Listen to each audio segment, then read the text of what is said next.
6.5 ارب لوگ smart phone استعمال کرتے ہیں۔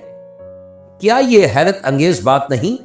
یہ تقریباً پوری دنیا کی آبادی کے برابر ہے۔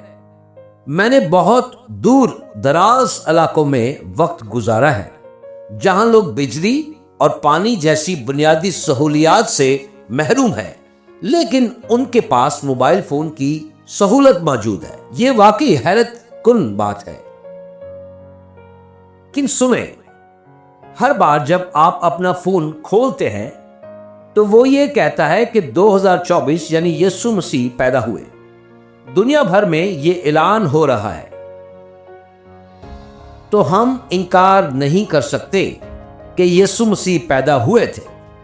اس کے حق میں بہت زیادہ تاریخی ثبوت موجود ہے۔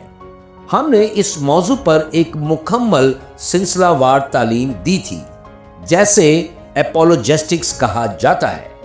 آج وقت نہیں کہ ہم ان سب تفصیلات میں جائیں، لیکن سنیں، دنیا بھر میں ہر جگہ یہ اعلان ہو رہا ہے کہ یسوع مسیح پیدا ہوئے۔ ان کی موت کے بعد یہ ریکارڈ کیا گیا ہے کہ یسوع نے خود کو 500 سے زائد لوگوں کے سامنے زندہ ظاہر کیا۔ یسوع مسیح کی مصلوبیت اور دفن کے بعد 500 سے زیادہ چشمدید گواہ تھے جنہوں نے یسوع کو زندہ دیکھا۔ جب پالوس رسول نے اس کے بارے میں پہلے کرنتھیوں اور 15 باب میں لکھا تو یہ یسوع مسیح کی موت کے تقریباً 20 سال بعد لکھا گیا تھا، یعنی ان کی پیدائش کے 50 سال بعد۔ یہ ایک تازہ تاریخ تھی۔ در حقیقت پالوس خاص طور پر یہ ذکر کیا ہے کہ ان دنوں میں بھی لوگ زندہ تھے جو یسوع کی مصلوبیت اور قیامت کے چشمدید گواہ تھے۔ اب عدالت میں یہ ایک گواہی کسی جرم کو ثابت کرنے کے لیے کافی ہوتا ہے، لیکن یسوع مسیح کی قیامت کو دیکھنے والے 500 سے زیادہ گواہ موجود تھے۔ یسوع نے ان کے ساتھ کھانا کھایا، ان کے ساتھ وقت گزارا اور ان کے ساتھ رہا۔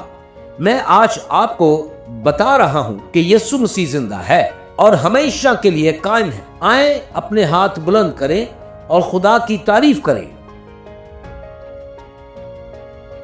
تو آج ہم یسوع خدا کے اکلوتے بیٹے کے بارے میں بات کر رہے ہیں۔ کچھ لوگ کہتے ہیں کہ خدا کا کوئی بیٹا نہیں ہے، اور کچھ مذاہب یہ دعویٰ کرتے ہیں کہ خدا کے پاس کبھی بیٹا نہیں تھا۔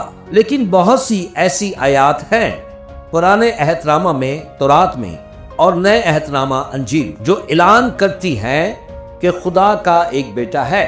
آئے میں آپ کو چند آیات دکھاتا ہوں۔ ان میں سے میں ایک حوالہ متی 14 باب اور اس کی 33 آیت یہاں پر پڑھتا ہوں۔ اور جو کشتی پر تھے انہوں نے اسے سجدہ کر کے کہا، یقیناً تو خدا کا بیٹا ہے۔ اب میں اس آیت پر تھوڑی دیر رکنا چاہتا ہوں کیونکہ اس میں ایک گہرا الہامی نقطہ موجود ہے۔ اکثر ہم بائبل کی آیت کو پڑھ تو لیتے ہیں، لیکن ان میں کچھ گہری حقیقتوں پر غور نہیں کرتے۔ درست بائبل میں لکھا ہے کہ کشتی میں جو لوگ تھے انہوں نے اسے سجدہ کیا۔ یہ تمام یہودی شاگرد تھے اور وہ 10 احکام کو اچھی طرح جانتے تھے، جن میں پہلا حکم یہ ہے کہ تو میرے سوا کسی اور کو معبود کو نہ ماننا اور صرف اسی کی عبادت کرنا۔ لیکن پھر بھی انہوں نے یسوع کی عبادت کی۔ کیا آپ سن رہے ہیں؟ یسوع نے کبھی یہ نہیں کہا کہ نہیں رکو، میں خدا نہیں ہوں۔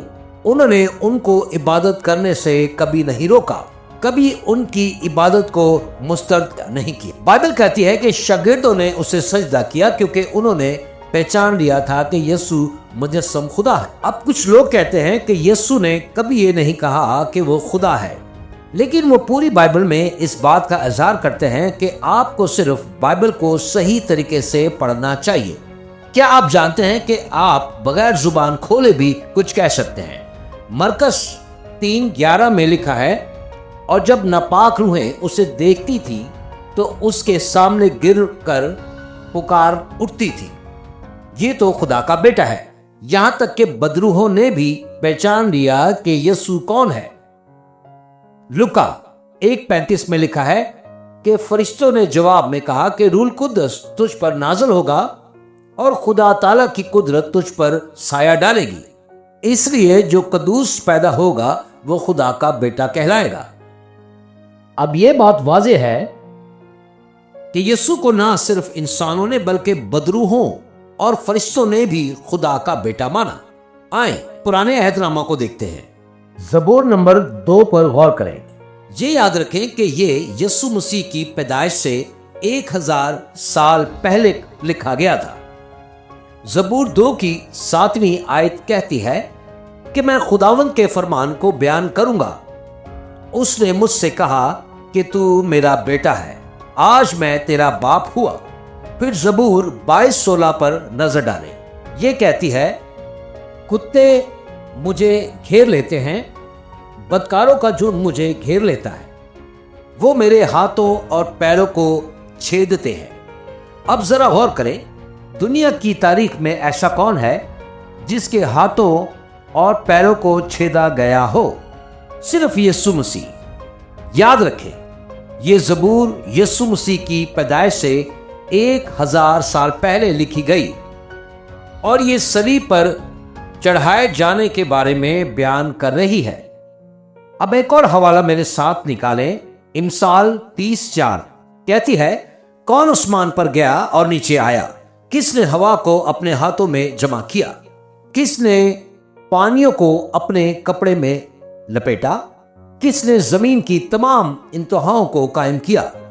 اس کا نام کیا ہے اور اس کے بیٹے کا نام کیا ہے؟ یقیناً تو جانتا ہے۔ یہ آج تقریباً 1000 سال پہلے لکھی گئی۔ تو کہیں آمین، پھر سے کہیں آمین۔ اور واضح طور پر یسوع مسیح کی طرف اشارہ کرتی ہے۔ تو یسوع مسیح کون ہے؟ وہ خدا کے بیٹے ہیں۔ اب سوال یہ ہے کہ ان کا مقصد کیا تھا؟ میں نے شروع میں کہا تھا کہ یہ ایک پرانی طرز کا خوشخبری کا پیغام ہے اور یہ نجات کے بارے میں ہے۔ کیا یہ ٹھیک ہے؟ تو آمین کہیں میرے ساتھ۔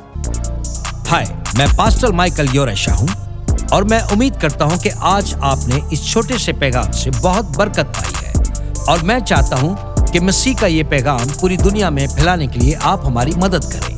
اس چینل کو لائک کریں، شیئر کریں، سبسکرائب کریں اور نوٹیفیکیشن کے بٹن کو پریس کرنا نہ بھولیں۔ اور آخر میں گزارش کروں گا کہ یہ کلام آپ اپنے دوستوں اور خاندان کے ساتھ بانٹنا نہ بھولیں۔ یسوع جلد آ رہا ہے۔ آمین۔